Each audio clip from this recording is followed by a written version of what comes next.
this is Sol Lux Alpha. It's the first multi-unit passive house certified nanogrid structure in the United States. And a nanogrid basically means that it has energy systems within it that are autonomous, and each unit has its own energy system.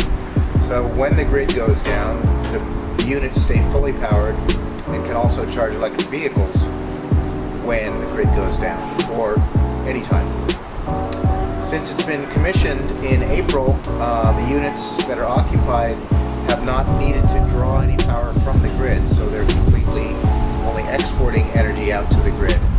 And it's actually generating about twice as much energy as the occupants use. So that means they have enough excess energy generation from the solar panels to drive an electric vehicle 20 to 30,000 miles. So this is a nanogrid building. There are actually 5 separate energy systems in this building. One for each unit, and these are the inverters for each unit, and then one for the common area.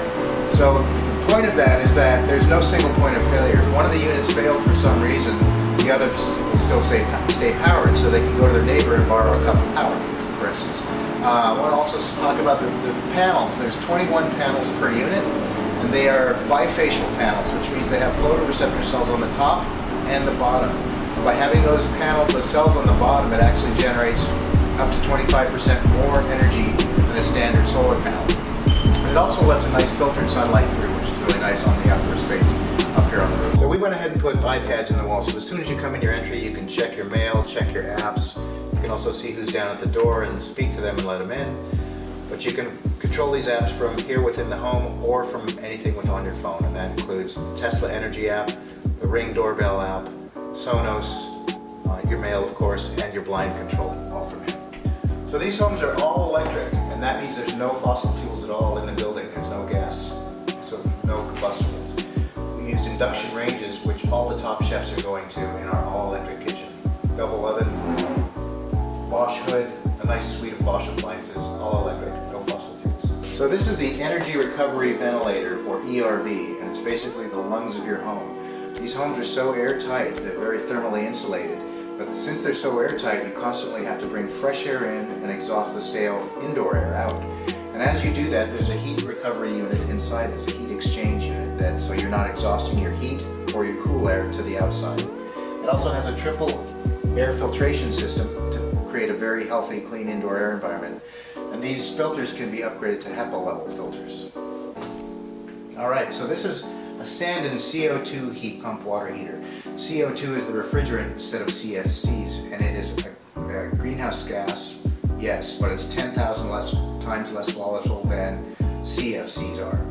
It's also much more efficient.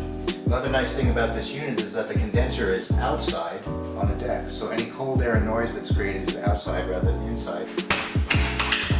This is a passive house certified building, and basically all of the walls are thermally modeled to make sure that they're as efficient as they can be. You have a very highly insulated wall that eliminates thermal breaks and keeps the interior very either cool or warm, and you're not losing your heat or cool to the outside. They also have very airtight windows and doors that are European in this case, and they're tilt turns. If I turn the handle 90 degrees, it tilts back and ventilates. And if I turn the handle all the way up, it opens fully like a casement window. And it has a multi-point locking system again to seal the window airtight. So these are lift and glide doors. When I turn this lever, it lifts the door up off of its seals and releases it from its multi-point locking system, where you see these lugs up and down the door. Lift and glide. It's an 800-pound door that's sliding like nothing.